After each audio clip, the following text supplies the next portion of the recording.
Excelentíssimo senhor presidente, ministro Cristiano Zanin, da primeira turma do Supremo Tribunal Federal, excelentíssimo senhor ministro Alexandre de Moraes, eminente relator do presente caso, excelentíssima ministra Carmen Lúcia, decana dessa turma e vice-decana do tribunal, excelentíssimo ministro Luiz Fux, excelentíssimo ministro Flávio Dino, cumprimento também o excelentíssimo Procurador-Geral da República, senhoras e senhores. Senhor presidente, eu inicio a minha sustentação dizendo que o presidente Jair Bolsonaro foi o presidente mais investigado da história do país.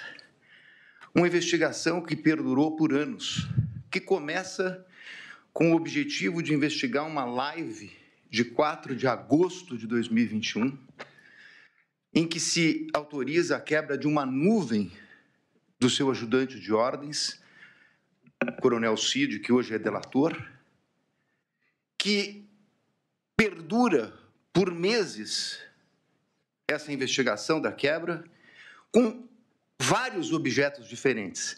Num primeiro momento, verificava-se a live, numa investigação determinada pelo TSE. No segundo momento, investigava-se o cartão corporativo, os gastos do presidente e da então primeira-dama. Depois investigou-se até uma questão de emendas, para se chegar numa questão de vacinas. Portanto, não havia um objeto específico. E por que eu estou tratando disso, senhor presidente? Porque o inquérito das vacinas é a gênese de todo este caso, onde ocorreu a prisão e depois a colaboração do Coronel Cid. E o que se achou, senhor presidente, depois de tudo isso? Que foram determinadas buscas e apreensões, foi feita a quebra de nuvens, o presidente foi investigado, buscas e apreensões. O que se achou com o presidente? Absolutamente nada. E com todo o respeito e com toda a vênia, ilustre Procurador-Geral da República, eu contesto essa questão do documento achado no do Partido Liberal. Há, inclusive, no meu colega Paulo Bueno, uma ata notarial de que ele enviou para o presidente da República aquele documento. Então, esse documento não foi achado. Com o presidente não se achou absolutamente nada.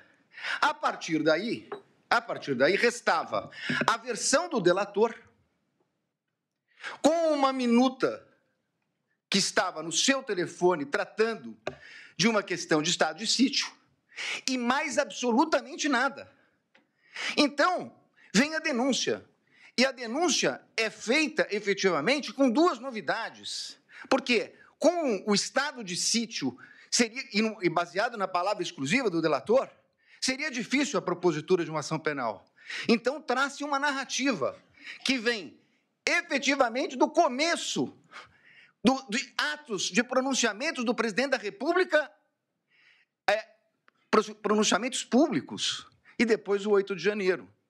Sobre esse primeiro momento, senhor presidente, eu me permito até fazer uma digressão sobre o mérito antes de tratar das preliminares, mas é importante dizer que sobre esse primeiro momento, nós temos efetivamente uma acusação do Procurador-Geral da República de 2 artigos gravíssimos do Código Penal que tratam do golpe, e de golpe contra as instituições democráticas e contra o governo legitimamente eleito. Mas um minutinho só, estamos tratando de uma execução que se iniciou em dezembro de 21, tratando do crime do governo legitimamente eleito. Qual era o governo legitimamente eleito? O dele. Então, esse crime é impossível, com todo respeito. Falar-se em execução de crime contra o governo legitimamente eleito, que era o dele. O governo legitimamente eleito veio no final do ano de 22, com as eleições. Então, como se falar em tentativa, em início da execução? E mais, como se falar em início de execução por pronunciamentos e lives, quando os 2 tipos penais têm elementares do tipo a violência ou a grave ameaça? Não existia violência nem grave ameaça. Então é impossível falar dessa execução. Como eu disse, é porque não existia nenhum elemento. Então começa uma narrativa a respeito de pronunciamentos públicos. Para terminar no 8 de janeiro, que nem a Polícia Federal, que utilizou, como lembrou meu colega, mais de 90 vezes a expressão possivelmente, que não havia certeza, nem a Polícia Federal, que se utilizou dessas possibilidades, afirmou a participação dele no 8 de janeiro. Não há um único elemento, nem da delação. Aí me criticam porque eu digo que a delação não vale nada e estou dando... Óbvio, porque nem o delator que o acusou fez qualquer relação dele com o 8 de janeiro. Não há uma única evidência a esse respeito. Portanto, apresentou-se uma denúncia. Com essas duas circunstâncias, e eu não tenho tempo, senhor presidente, tenho que falar rapidamente, mas essa denúncia, quando veio, o ilustre Procurador-Geral da República liberou 8 PETs no dia da apresentação da denúncia. Ele foi intimado, meu cliente, um dia depois. O segundo dia já era prazo. 8 petições, 45 mil documentos. Que até agora, senhor presidente, por Deus que está no céu, eu não sei dizer o que tem esses documentos relacionados com a ação penal.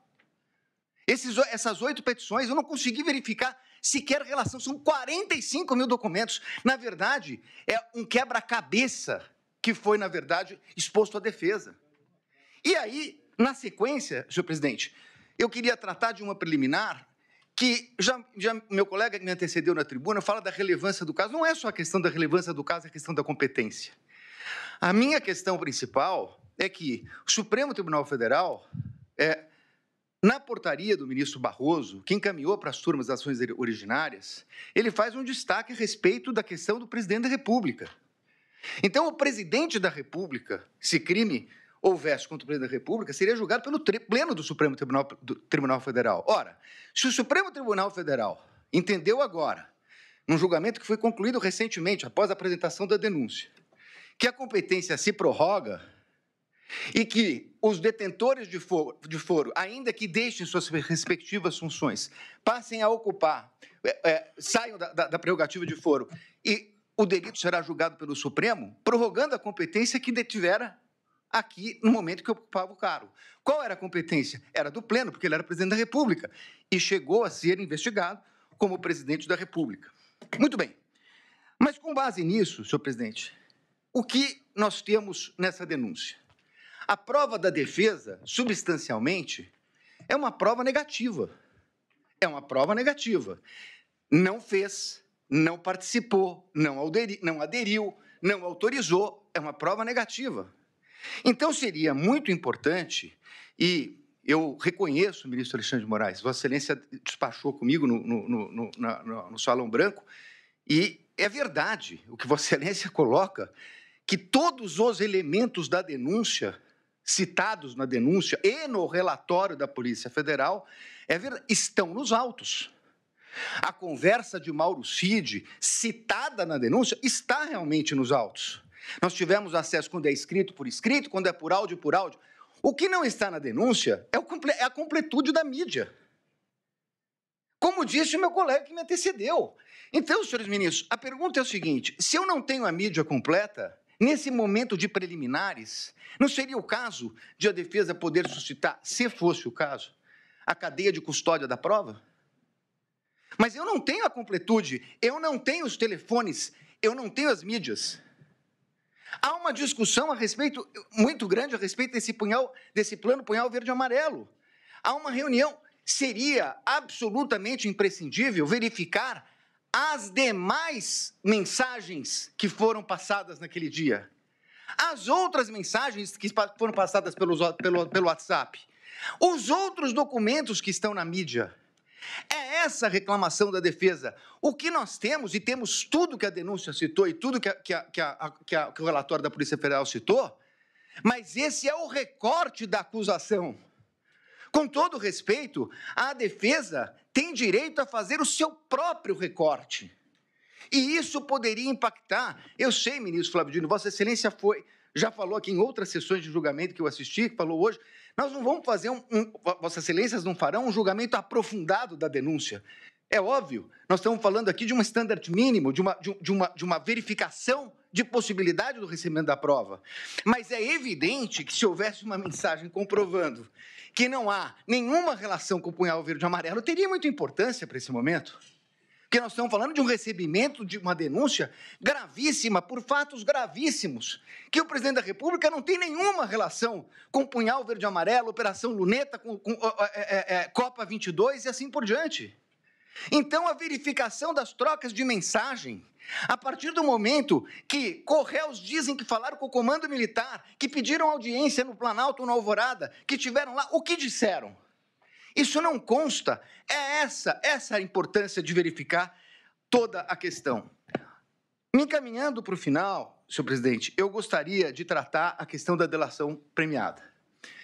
E aqui eu queria tratar de duas questões, porque inclusive estão sendo confundidas. Aliás, tudo que fala a defesa na imprensa sai de uma forma um pouco distorcida. O que foi questionado pela defesa, ministro Zanin, é o fato de que o delator rompeu com o acordo quando vazou a delação. E saiu na revista Veja. Diz ele que foi um desabafo. É estranha essa expressão desabafo, porque no desabafo ele diz que não tinha voluntariedade. Isso não é um desabafo. Na versão dele atual, isso teria sido uma mentira.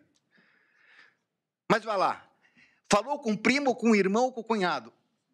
Senhor presidente, a lei não autoriza o delator, o contrato de colaboração, não autoriza o delator a falar nem com o irmão, nem com o cunhado, nem com a mãe. Não autoriza. Ele, inclusive, estava proibido até de ter contato com o pai, se salvo engano mesmo, a partir de um determinado momento que era investigado. Se ele falou com o cunhado, e se isso foi vazado, essa é uma responsabilidade dele. Dir-se-á, mas essa é uma questão formal. É verdade, uma questão formal. Só que mais adiante vem uma questão de que a Polícia Federal diz que ele mentiu, omitiu e se contradisse. E aí, senhores ministros, essa é a minha maior crítica, a questão da delação. Por quê? O Supremo Tribunal Federal, num voto de grande detalhamento do ministro Dias Toffoli, diz o seguinte: delação é um meio de prova. O delator conta uma história, as autoridades buscarão as provas de corroboração e só assim ela poderá ser utilizada. O que aconteceu nesse caso? Ele falou, segundo a Polícia Federal, ele mentiu, omitiu e se contradisse. E então, há uma audiência para que ele tivesse oportunidade de se corrigir. Mas aí, com todo respeito, há uma inversão. Porque, na verdade, não é o Estado que foi buscar as palavras de corroboração dele. O Estado foi buscar as provas de corroboração do que ele disse. É o contrário.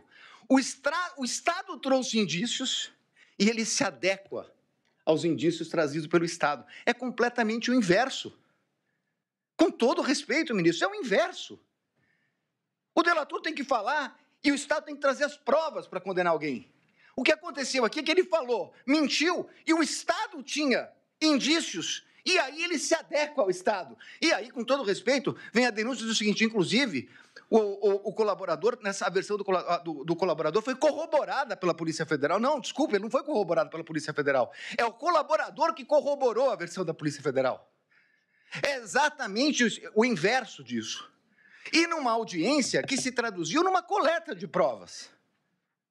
E essa é a insurgência da defesa. Porque, nesse momento, essa coleta só poderia ser feita, com todo respeito, pelo procurador, pela polícia, e não pelo Poder Judiciário. Então, senhores ministros, para terminar, eu quero dizer o seguinte. Eu entendo a gravidade de tudo o que aconteceu no 8 de janeiro.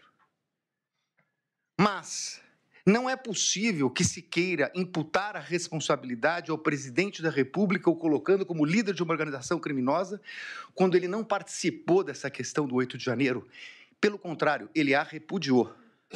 E mais do que isso, ministros, nesse tempo que não é possível discutir a questão aprofundada de provas, é importante dizer, senhor presidente, que enquanto a Polícia Federal fala possivelmente, enquanto a denúncia traz conjecturas, como a impressão de um documento no Palácio que teria tido conhecimento dele, o fato concreto é que o acusado de liderar uma organização criminosa para dar golpes